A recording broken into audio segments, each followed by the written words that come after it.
오늘 삼부예배에 크신 하나님의 은혜가 임한 줄 믿습니다. 우리가 가진 천국은 금보다도 귀합니다. 우리가 가진 믿음은요, 그 어떤 것보다도 귀합니다. 이것을 믿는 것이 믿음이지요. 만약에 우리에게 천국과 믿음의 가치를 잊어버린다면, 그리고 잃어버린다면, 이것처럼 우리의 삶에 하나님의 은혜로 채워져야 한다는 사실들 앞에 안타까운 일이 없습니다. 하나님은 말씀으로 온 우주 만물을 창조하셨습니다. 그리고 하나님을 닮은 존재인 우리가 살기에 적합한 도시들을 계획하셨습니다. 놀라운 사실은요, 이 도시들을 하나님의 도시로 바꾸도록 지극히 평범한 우리에게 믿음을 주셔서 믿음을 따라 살면 비범한 하나님의 역사들이 일어나도록 우리에게 은총을 베푸시고 계신다는 사실을 여러분 잊지 않게 되기를 소원합니다. 인류 역사는요, 그저 자연스럽게 도시가 형성되는 것 같으나 하나님이 그 도시들을 계획하셨고, 그리고 지극히 평범한 믿음의 사람들이 믿음을 통해서 하나님의 도시로 바꾸었던 인류 역사들을 기억하고 증거하고 있습니다. 1904년도에 영국의 웨일즈 지방에서 부흥이 일어났습니다. 그 부흥의 주역은 누구였을까요? 여러분 놀라지 마세요. 가난한 광부의 아들 가운데 9명의 아들을 출생한 아버지가 계셨는데, 그 가난한 광부의 아들인 이반 로버츠는 9번째 아들이었습니다. 기록에 의하면 그의 손톱에는요 늘 새카만 때가 끼어 있었다고 말하거든요. 그런데 그가 하나님이 주신 금보다 귀한 믿음으로 기도하기 시작할 때 웨일즈 지방을 통해서 하나님의 대부흥의 역사가 일어나게 하더니 하나님의 도시로 바꾸어지는 놀라운 역사가 임하게 되었습니다. 1905년에는 여러분 인도의 카이사 지역에 대부흥 운동이 일어났거든요. 그런데 그 부흥의 주역이 누구였을까? 지극히 가난했던 고아와 가부들을 돌보았던 처녀였던 라바마이라고 하는 이름을 가진 한 여성으로 인해서 인도의 대부흥이 일어나게 되었습니다. 1906년에는 미국 LA 지역의 아주사 거리에서 대부흥 운동이 일어났습니다. 그런데 그 기록을 보면 정말 충격적이에요. 안타깝게도 한쪽 눈을 잃어버렸던 흑인 청년으로 말미암아 미국의 아주사 거리에서 대부흥이 일어났거든요. 1907년 평양의 대부흥 운동이 일어났잖아요. 그런데 평양의 대부흥 운동의 주역들은 한국말이 지극히 서툴었던 선교사들로부터 신앙의 지도를 받았던 지극히 평범한 평신도들로 인해서 부흥이 일어났습니다. 한 가지 물을 때 여러분이 조금 대답을 해주셨으면 좋겠어요. 여러분 지금 말씀을 전하고 있는 김 목사가 한국말을 잘하는 편입니까? 잘 못하는 편입니까? 잘 들립니까? 그러면 아멘 하시기 바랍니다. 서투른 선교사들의 신앙을 지도를 받았던 평범한 성도들이 그 말씀을 주의 깊게 들으면서 부흥의 주역들이 되었다는 사실 기억해야 해요. 오늘 이 시대에 하나님이 우리를 통해서 우리가 사는 광주광역시를 하나님의 도시로 바꾸어 가시는 하나님의 놀라운 역사는 이미 시작된 줄 믿으시기 바랍니다. 이제 우리에게는 우리가 사는 광주광역시는 그저 평범한 일반적인 도시가 아니에요. 광주광역시는 하나님의 도시로 하나님이 계획하셨습니다. 그래서 우리가 들어도 가슴이 설레이는 하나님의 도시, 우리가 살고 있는 이 광주광역시를 하나님의 도시로 바꾸시기 위해 하나님은 경신교회를 세우셨습니다. 그리고 우리를 부르셨습니다. 그리고 지극히 평범한 사람들의 믿음의 역사를 통해서 예루살렘을 하나님의 도시로 바꾸었고, 그리고 가는 곳곳마다 하나님의 도시로 바꾸었던 지극히 평범한 믿음의 역사를 오늘 본문인 사도행전 8장에 기록하고 있다는 말씀입니다. 오늘 본문에는 어떤 사람들이 등장하게 될까요? 매우 특징적인 호칭으로 하나님이 그들을 우리에게 소개하세요. 한번 따라해 보실래요? 흩어진 사람들. 흩어진 사람들이 자원해서 흩어진 것이 아닙니다. 기득권이 보장된 예루살렘에서 무엇인가 사람의 힘이 아닌 강력한 힘에 이끌려서 흩어질 수밖에 없는 이런 정황 속에서 하나님이 흩어진 사람들을 소개하고 있다는 말씀입니다. 조금 배경을 더듬어 올라가자 보면 누구든지 예수님이 말씀하신 대로 그 말씀을 따라 행하는 자는 합당한 복을 받습니다. 틀림없지요. 부활하신 예수님이 승천하시기 전에 120명의 성도들을 구별하시면서 그들에게 말씀하셨습니다. 너희는 예루살렘을 떠나지 말고 아버지께서 약속하신 성령을 기다리라고 말씀하셨습니다. 근데 120명의 성도들이 마가의 다락방에서 한 마음이 되어서 기도하고 그리고 하나님이 약속하신 성령을 기다렸거든요. 근데 그들을 보면 120명의 사람들이 출생도 달랐습니다. 그리고 학력 수준도 달랐고요. 개성도 달랐습니다. 더 중요한 것은 각기 처해 있는 형편들이 너무 달랐지만 그들은 한 곳에 모여 마음을 같이 해서 한 마음으로 기도했다는 사실입니다. 마치 오늘날 우리가 예배드릴 때 우리 각기 다 다른 배경을 가지고 있잖아요. 그럼에도 불구하고 한 마음으로 예배드리면서 하나님이 약속하신 말씀을 받는 것처럼 바로 이런 교회의 모습을 통해서 놀라운 하나님의 약속이 이루어졌다는 것입니다. 결국 하나님의 성령이 임하게 되었고 그 120명의 성도들에게 각기 하나님이 복을 주셨습니다.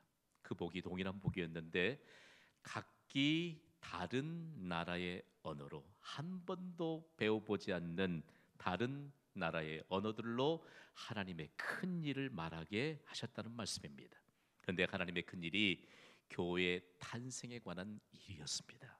그러면서 온 세상을 향해 하나님의 메시지를 주신 것이죠. 여러분, 제가 드리는 이 해석의 말씀에 동의가 되시면 아멘으로 화답하셨으면 좋겠습니다.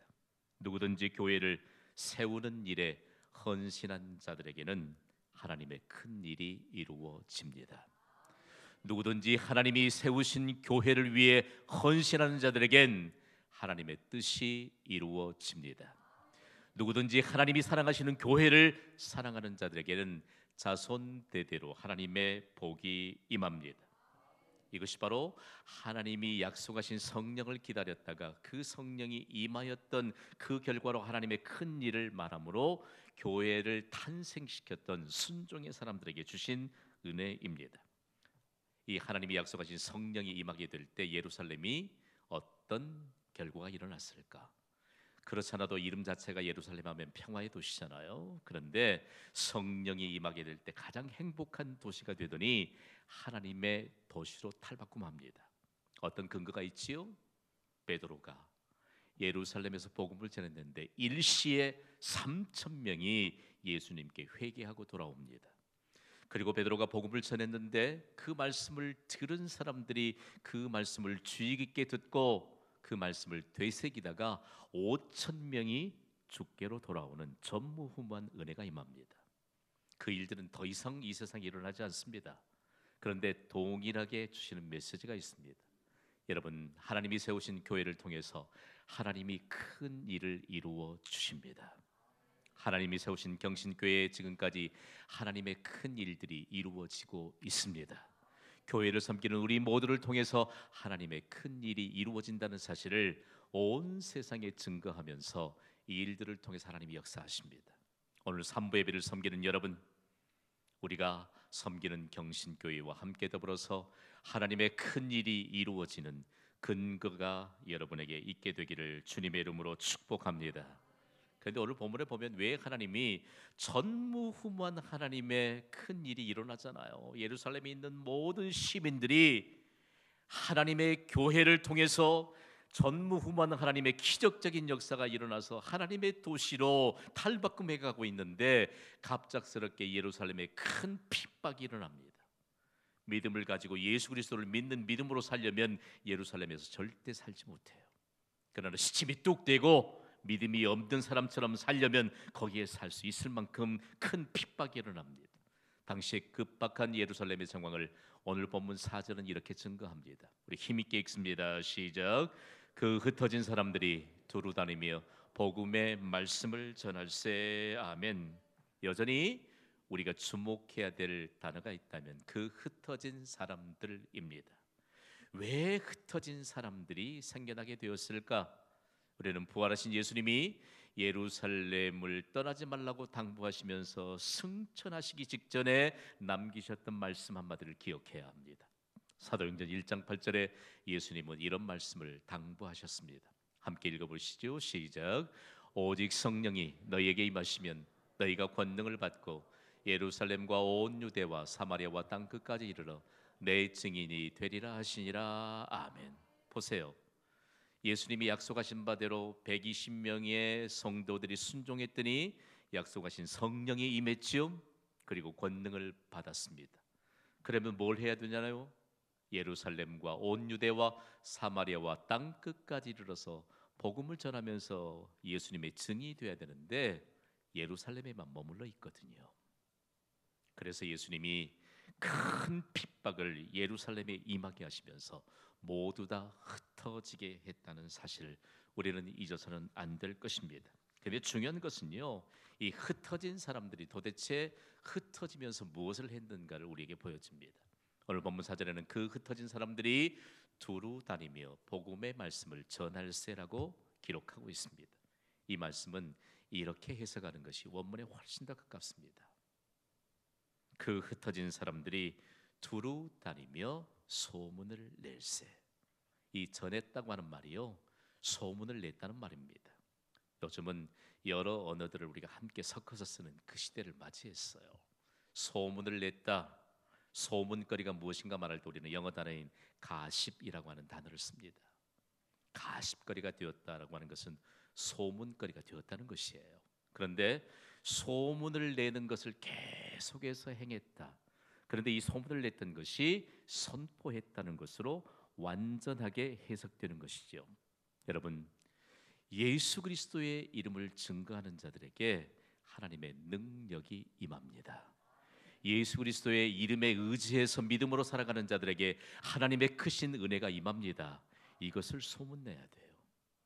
여러분, 경신교회 우리가 소문내야 될 그리스도에 관한 복음의 증거들이 많은 줄 믿습니다. 시작부터 하나님의 기적이 임하였던 교실 한 칸의 기적은 지금까지 우리를 통해서 계속해서 소문거리가 되고 있잖아요. 여러분 생각해봐요. 우리가 받은 은혜가 없다면, 경험된 은혜가 없다면 어떻게 예수 그리스도 이름을 여러분 소문내는 이런 삶을 살아갈 수 있겠어요? 그런데 예수님이 거기에 큰 핍박이 일어나게 될 때 흩어진 자들이 그냥 조바심 가지고 숨기에 바쁜 것이 아니라 담대하게 예수 그리스도에 관한 받은 은혜를 소문내면서 갔는데 이것이 바로 복음을 전하는 것이었다라고 말합니다.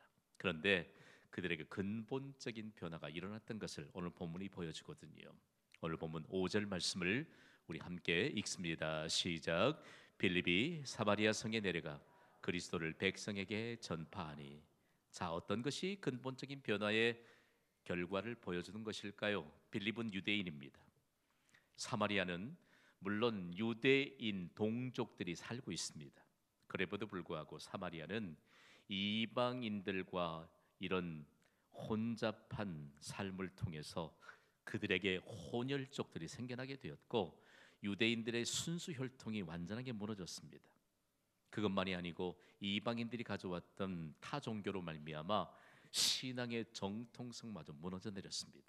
그래서 유대인들은 사마리아 지역에 살고 있는 그 거대한 도시의 사람들을 일컬어서 이방인 취급을 했고, 그리고 이방인을 향해 빗대어서 개라고 하는 짐승에 빗댈 만큼 그렇게 그들이 하대했습니다.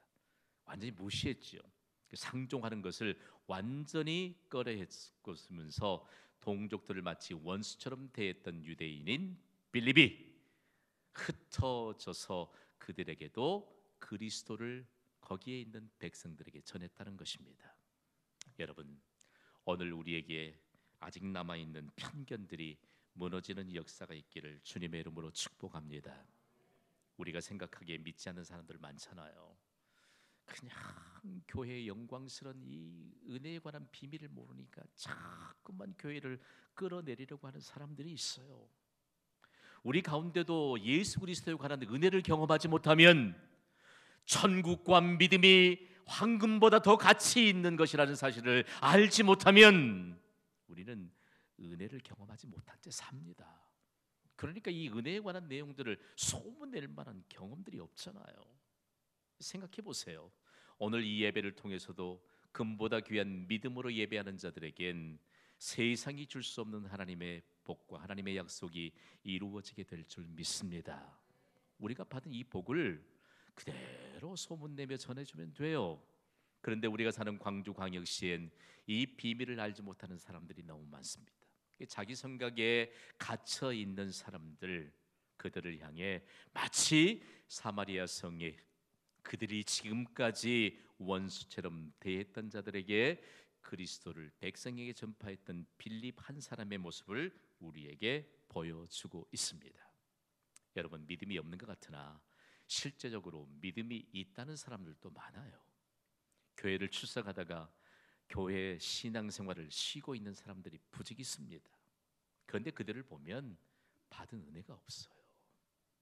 은혜가 없으니까 교회를 모르지요. 여러분, 이 세상에요, 교회처럼 영광스러운 곳이 없습니다. 믿으시면 아멘 하세요. 교회는 기적의 진원지일 뿐만 아니라 교회는 축복의 진원지입니다.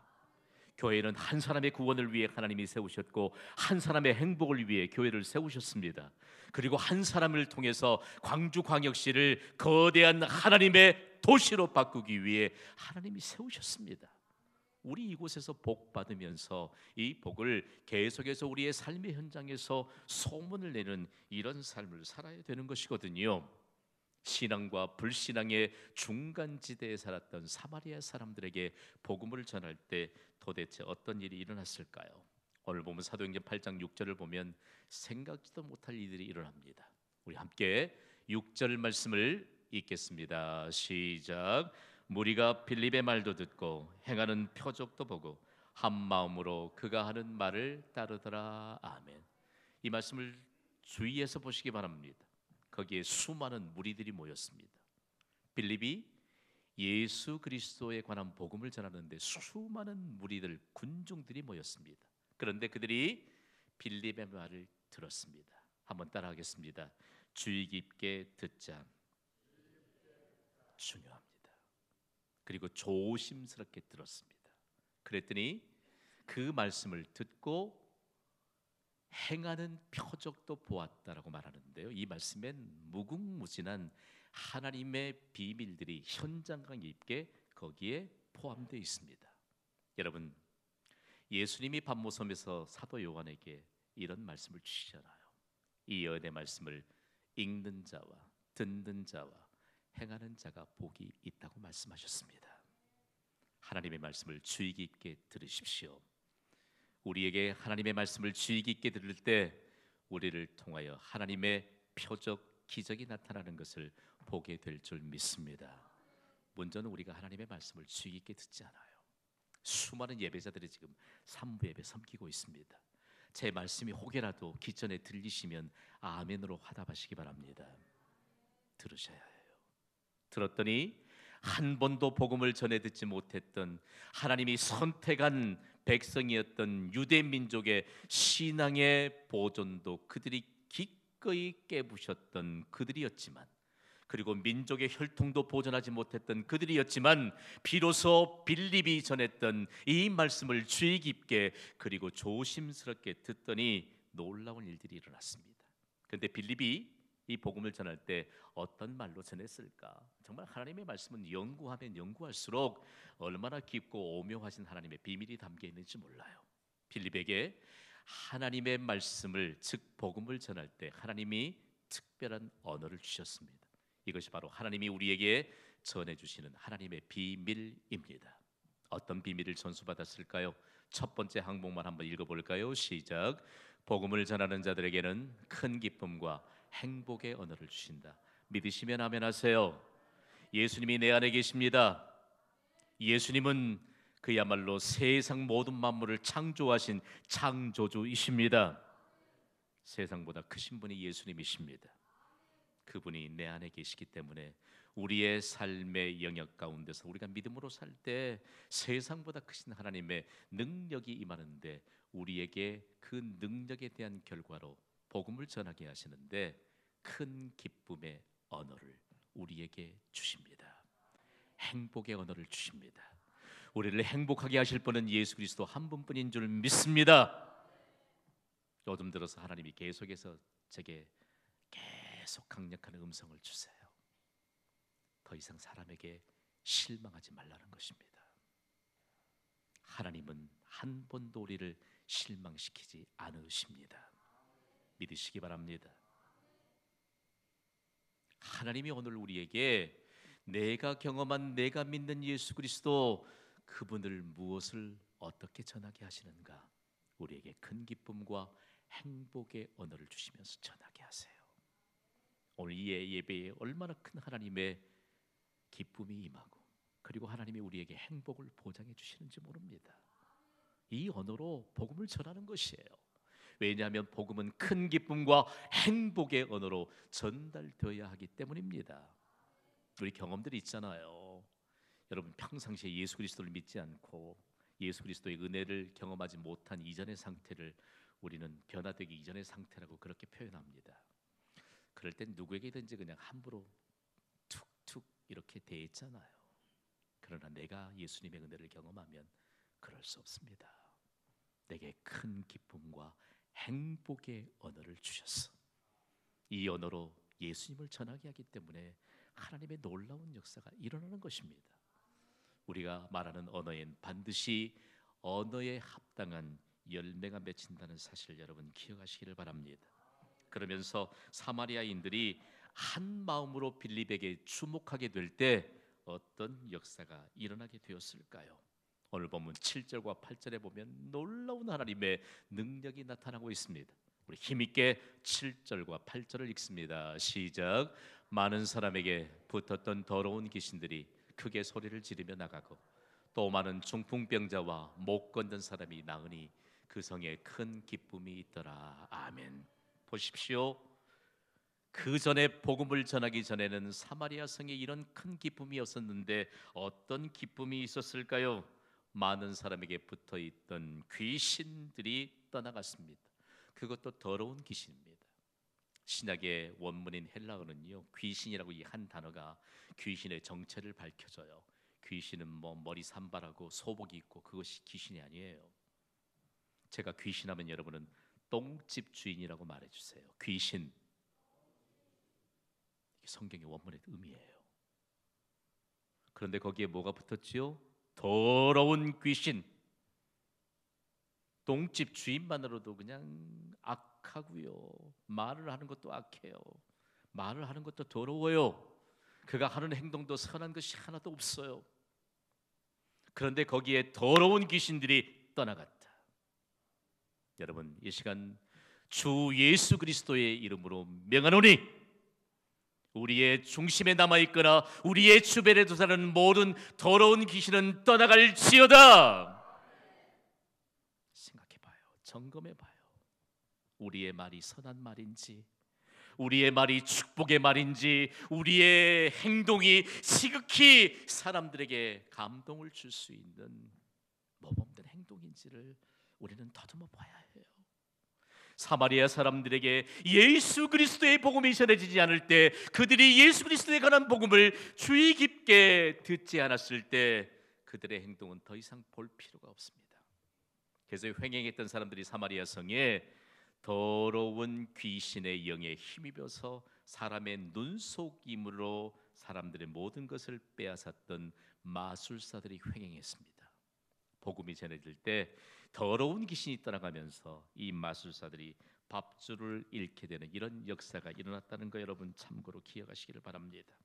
자, 오늘 우리에게 주신 특별한 은혜 하나, 질병도 나았습니다. 많은 중풍병자, 걷지 못한 자들이 나았습니다. 여러분, 병을 고침받는 것도 중요하고 더러운 귀신이 떠나가는 것도 중요합니다. 그런데 왜 이런 일들이 일어나게 되었을까? 하나님이 예수 그리스도를 믿는 자들에게 구원의 은혜를 주십니다. 그리고 천국을 선물로 주십니다. 그리고 믿음으로 모든 것을 가능하게 하십니다. 이것을 믿는 것이 구원의 확신입니다. 우리에게 구원의 확신이 있으면 아멘으로 화답하시기 바랍니다. 이 구원의 확신이 가장 큰 기쁨을 가져다주고 하나님의 기적적인 열매를 거두게 한다는 사실을 여러분 믿으십니까? 오늘 이 예배에 우리에게 구원의 확신이 있다면, 믿음의 가치를 안다면, 천국의 가치를 안다면, 사마리아 성에 임하였던 그 큰 기쁨은 광주광역시에 임하게 될 줄 믿습니다. 우리의 삶의 영역에 이런 기쁨들을 증거하도록 우리에게 구원의 은총을 베푸셨다는 사실들을 기억해야 합니다. 오늘 이런 하나님의 역사하심에 대한 증거가 바로 광주광역시에 임하게 될 줄 믿습니다. 왜요? 하나님이 광주광역시를 계획하셨기 때문입니다.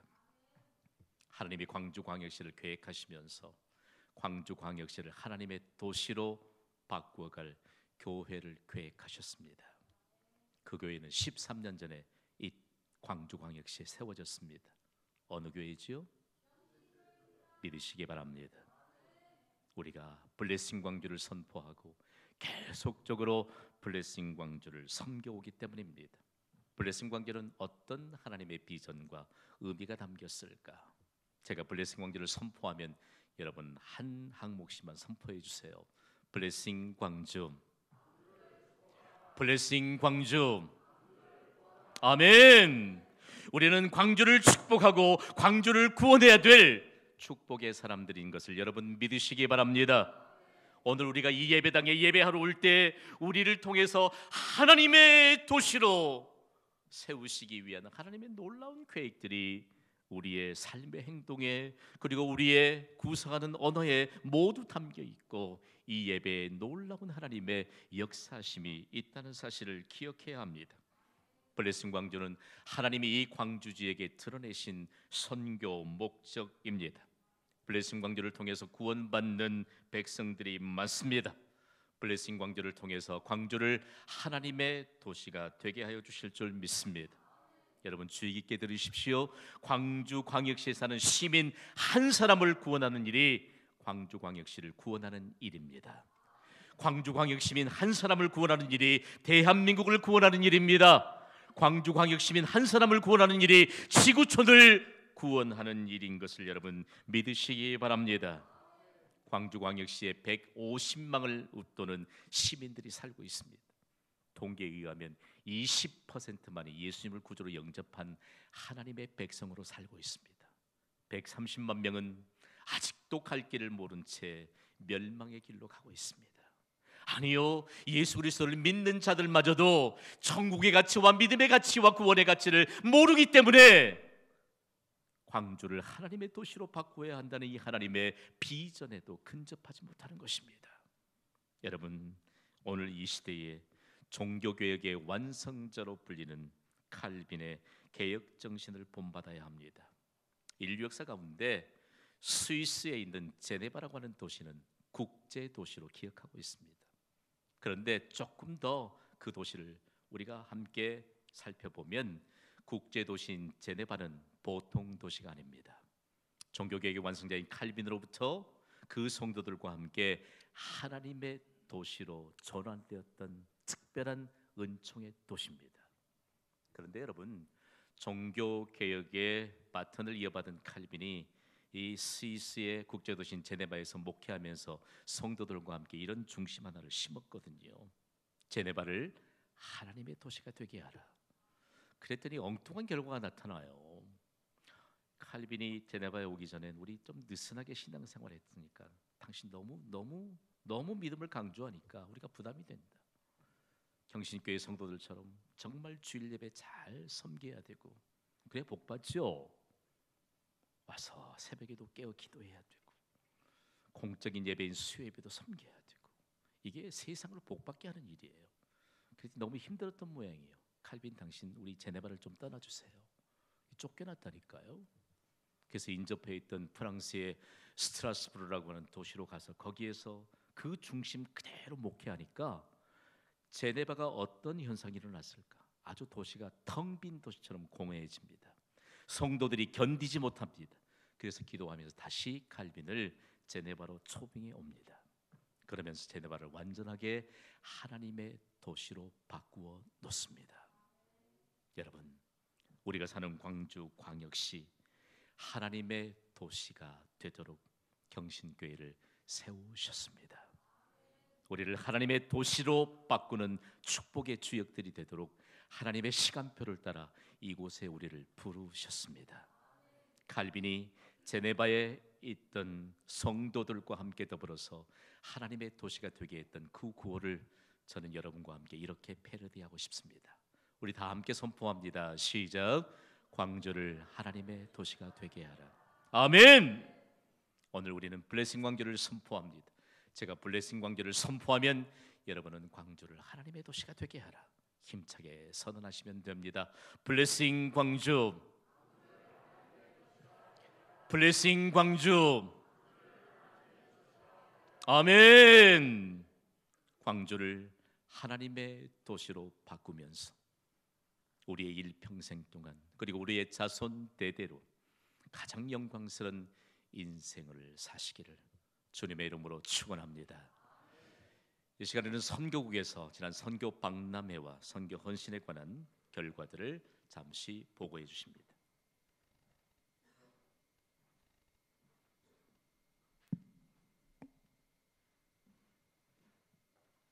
할렐루야. 선교국에서 선교에 관련된 사역을 담당하고 있는 김덕윤 집사입니다. 화면 한번 주시면 감사하겠습니다. 지난 저희가 아마 저도 처음이고 아마 여러분께서도 이 선교라는 단어를 알고는 있었지만 구체적으로 이렇게 접촉할 수 있는 기회가 없었던 것 같은데 4월 8일 주일 벌써 2주의 시간이 지났죠. 그때 선교 박람회를 운영을 했고 그 내용을 이어서 일주일 동안 또 안내도 받으시고 기도로 하는 준비 중에 지난주에 선교 후원을 작정을 했습니다. 지하 코이노니아실에서 주일학교, 중고등부, 대학 청년부, 그다음에 장년부에 이르기까지 전체가 가서 저희가 지금 동안 해왔던 해외 선교 그리고 국내 선교, 방송과 특수 선교에 대해서 확인을 하고 그 교회가 어떤 교회인지, 어떤 목사님, 선교사님이 섬기고 있는지, 그리고 거기에서 보내준 저희에게 기도 제목이 무엇인지를 확인하는 자리가 되었습니다. 처음이었기 때문에 어떻게 하면 선교에 대한 이런 부분들 박람회를 좀 꾸며볼까 해서 좀 부음을 좀 가져갔었죠. 복도에 선교가 뭔지, 그리고 우리 교회는 어디에 선교 후원을 하고 있는지, 그리고 곰을 한 마리 데리고 와서 여러분들 같이 사진도 찍을 수 있는 포토존도 운영을 좀 했습니다. 포토존 중에서 가장 잘 나온 사진입니다. 잘 보이시죠? 선교 박람회 환영합니다. 그래서 이곳에서 많은 분들이 사진도 찍으시고 그 다음에 다녀오셔서 또 그런 경험을 가지고 또 본인 스스로도 작정할 수 있는 그런 기회를 가졌던 것 같습니다. 지난주에 선교 후원을 작정을 했더니 저희 광주 경신교회에서 127명이 작정을 하시게 됐습니다. 난 아직 안 했는데 하시는 분도 계시겠지만 내용을 좀 구체적으로 보면 해외 선교회, 국내 방송, 특수 선교회 이곳에 내가 헌금으로 후원을 하겠습니다라고 작정하신 분이 해외 선교는 78명, 국내 63명, 방송 50명, 특수 선교회 33명이 후원을 작정을 해주셨고 가는 선교사로 6명이 작정을 해주셨습니다. 놀라우시죠? 저도 많이 놀랬고 확인을 하고 또 확인을 했는데 맞습니다. 아마도 단기 선교를 목적에 두고 여기다가 6명께서 작정을 해주시고 또한 큰 뜻을 품고 작정하고 계심도 제가 확인을 좀 했습니다. 그리고 마지막으로 기도 선교사로 100명이 넘는 분께서 작정을 해주셨습니다. 104명이 내가 우리 교회에서 하고 있는 해외뿐만 아니라 국내 또 여러 가지 상황에 대해서 선교에 대해서 내가 기도를 하겠노라고 작정하신 분께서 이렇게 104명이 해주셨습니다.